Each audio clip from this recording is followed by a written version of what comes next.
ما تنسوش تتابعوني على الانستجرام وتيك توك وسناب شات عشان خاطر ندردش مع بعض. والفيديو ده هو اول فيديو من سلسلة الصيف، ويلا بينا نبدأ. مش عارفة لو في حد تاني مر بنفس التجربة دي ولا لأ، بس حرفيا جت عليا فترة كنت بعتمد على الذكاء الاصطناعي في كل حاجة، في الشغل، في الدراسة، في الرد على الرسائل، وحتى الايميلات. مش ببالغ، ولكن حرفيا كنت مش عايزة افكر، كأن دماغي بقت كسولة. في الاول الموضوع كان حلو، كنت بسأل سؤال بيجيلي جواب، بطلب بحث بلاقيه جاهز. ولكن اللي ما خدتش بالي منه ان كنت بطفي دماغي واحدة واحدة، لدرجة ان حتى لما كان حد بيبعت لي رسائل كنت بخلي شات جي بي تي يرد مكاني.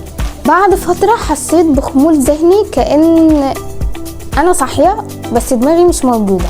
وقتها قررت ان اول انجاز هعمله في الصيف ده هو اني هرجع دماغي تشتغل. بس ده مش معناه ان انا هبطل استخدم شات جي بي تي، لا، بس هبطل اعتمد عليه زي الاول بنسبة 100%.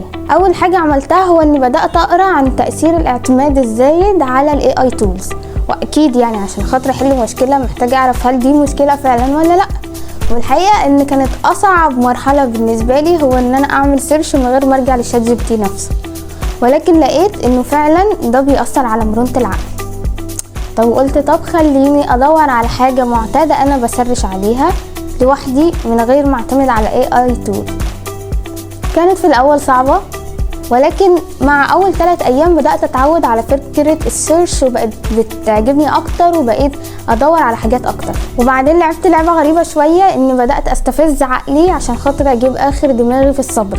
يعني بقيت العب بازل او العاب تفكير او اي نوع من الالعاب اللي تشغل دماغي، بحيث ان انا اوصل لنهاية بنفسي من غير ما بقى محتاجة ارجع لليوتيوب او شات جي بي تي او اي حاجة يقول لي ايه نهاية الليفل ده.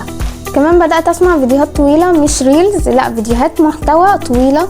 بدأت ألخصها الأول بصوتي، إن أنا أفضل أدندن مع نفسي، قال 1 2 3 وعمل 1 2 3 وقال كذا وفي النهاية حصل كذا. وبعدين بقيت أسمع وأكتب التلخيص ده. وبعدين رجعت للهيستوري للشات جي بي تي، أشوف إيه المواضيع اللي أنا دايما برجع له فيها، يعني أشوف إيه الشائع اللي أنا دايما بسأل عليه. وبدأت أسرش وأبحث وأذاكر ده بنفسي.